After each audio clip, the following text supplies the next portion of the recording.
This message is intended for the church, for those who claim the name of Christ. The very first mention of sackcloth is in Genesis. Genesis 37:34.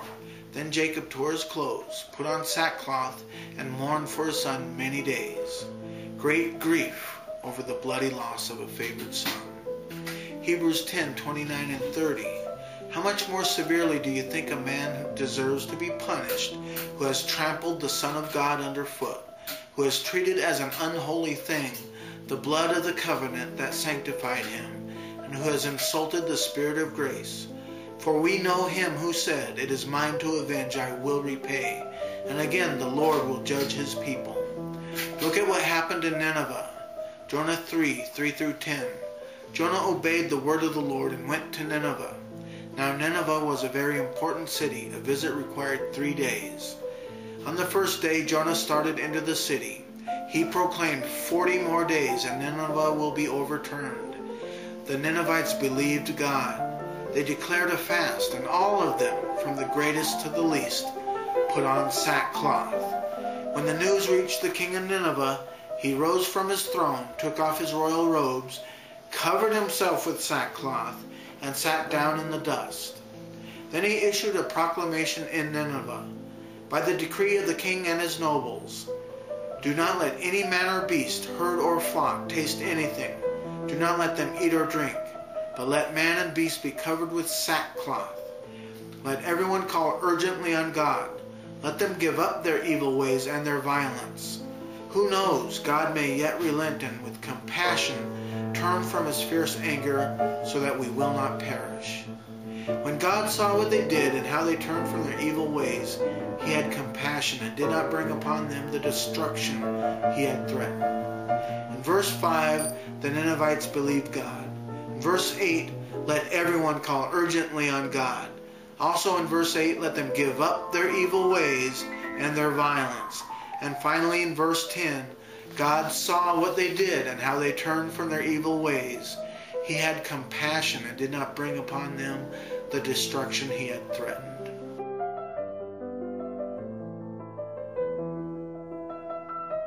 God have mercy on me, a sinner. In Hosea, God tells us this. Hosea 10:12 and 13.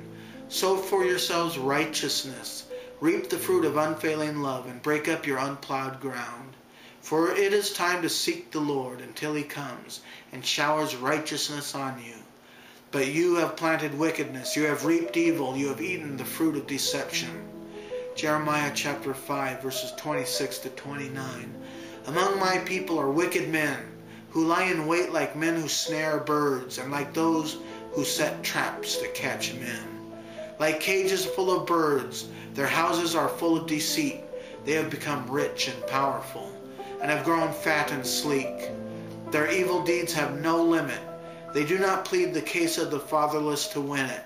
They do not defend the rights of the poor. Should I not punish them for this, declares the Lord? Should I not avenge myself on such a nation as this? Jeremiah chapter 7 verses 3-11. This is what the Lord Almighty, the God of Israel, says. Reform your ways and your actions, and I will let you live in this place. Do not trust in deceptive words and say, this is the temple of the Lord, the temple of the Lord, the temple of the Lord. Or in today's terms, I said a prayer, I said a prayer, I said a prayer. If you really change your ways and your actions and deal with each other justly, if you do not oppress the alien, the fatherless or the widow, and do not shed innocent blood in this place, and if you do not follow other gods to your own harm, then I will let you live in this place, in the land I gave your forefathers forever and ever. But look, you are trusting in deceptive words that are worthless. Will you steal and murder, commit adultery and perjury, burn incense to Baal and follow other gods you have not known, and then come and stand before me in this house, which bears my name, and say, we are safe? Safe to do all these detestable things? Has this house, which bears my name, become a den of robbers to you? But I have been watching, declares the Lord. Jeremiah chapter 7, 18b through 20. They pour out drink offerings to other gods to provoke me to anger. But am I the one they are provoking, declares the Lord? Are they not rather harming themselves to their own shame? Therefore this is what the sovereign Lord says. My anger and my wrath will be poured out on this place, on man and beast, on the trees of the field, and on the fruit of the ground, and it will burn and not be quenched. Jeremiah chapter 7, 23 and 24. But I gave them this command, obey me, and I will be your God, and you will be my people. Walk in all the ways I command you, that it may go well with you. But they did not listen or pay attention. Instead, they followed the stubborn inclinations of their evil hearts. They went backward and not forward. Jeremiah chapter 7, 28 and 29. Therefore say to them, this is the nation that has not obeyed the Lord its God, or responded to correction. Truth has perished. It has vanished from their lips. Cut off your hair and throw it away. Take up a lament on the barren heights. For the Lord has rejected and abandoned this generation that is under his wrath. Jeremiah 8:21 through 9:2. Since my people are crushed, I am crushed. I mourn, and horror grips me. Oh, that I had in the desert a lodging place for travelers, so that I might leave my people and go away from them. For they are all adulterers, a crowd of unfaithful people. Listen to the words of Jesus, the one you think you're trusting in. Matthew 24, verses 45 through 51. Who then is the faithful and wise servant, whom the master has put in charge of the servants in his household, to give them their food at the proper time? It will be good for that servant whose master finds him doing so when he returns. I tell you the truth, he will put him in charge of all his possessions.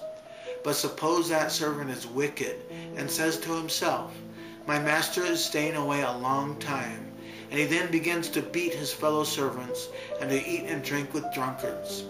The master of that servant will come on a day when he does not expect him, and at an hour he is not aware of. He will cut him to pieces and assign him a place with the hypocrites, where there will be weeping and gnashing of teeth. Listen closely to the parallel account in Luke chapter 12, 42 through 46. The Lord answered, who then is the faithful and wise manager, whom the master puts in charge of his servants to give them their food allowance at the proper time? It will be good for that servant whom the master finds doing so when he returns. I tell you the truth, he will put him in charge of all his possessions. But suppose the servant says to himself, my master is taking a long time in coming, and he then begins to beat the men servants and maidservants, and to eat and drink and get drunk. The master of that servant will come on a day when he does not expect him, and at an hour he is not aware of.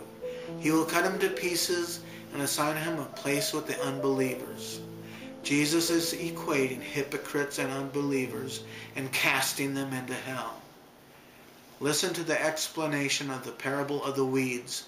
You might know it as the parable of the wheat and tares. Matthew chapter 13, 41 and 42. The Son of Man will send out his angels, and they will weed out of his kingdom everything that causes sin and all who do evil. They will throw them into the fiery furnace, where there will be weeping and gnashing of teeth. Is sin serious to God? Hear the word of the Lord Jesus. Matthew 18, 8 and 9. If your hand or your foot causes you to sin, cut it off and throw it away. It is better for you to enter life maimed or crippled than to have 2 hands or 2 feet and be thrown into eternal fire. And if your eye causes you to sin, gouge it out and throw it away. It is better for you to enter life with 1 eye than to have 2 eyes and be thrown into the fire of hell. Ezekiel chapter 18, 30 through 32. Therefore, O house of Israel, I will judge you, each one according to his ways, declares the sovereign Lord. Repent, turn away from all your offenses, then sin will not be your downfall. Rid yourselves of all the offenses you have committed, and get a new heart and a new spirit. Why will you die, O house of Israel? For I take no pleasure in the death of anyone, declares the sovereign Lord, Repent and live. Allow me to rephrase the passage a little. Ezekiel 18:30-32. Therefore, O Christian, I will judge you, each one according to his ways, declares the sovereign Lord. Repent. Turn away from all your offenses. Then sin will not be your downfall. Rid yourselves of all the offenses you have committed and get a new heart and a new spirit. Why will you die, O claimer of my name? For I take no pleasure in the death of anyone, declares the sovereign Lord. Repent and live. Search me, O God, and know my heart. Test me and know my anxious thoughts. See if there is any offensive way in me, and lead me in the way everlasting. Amen.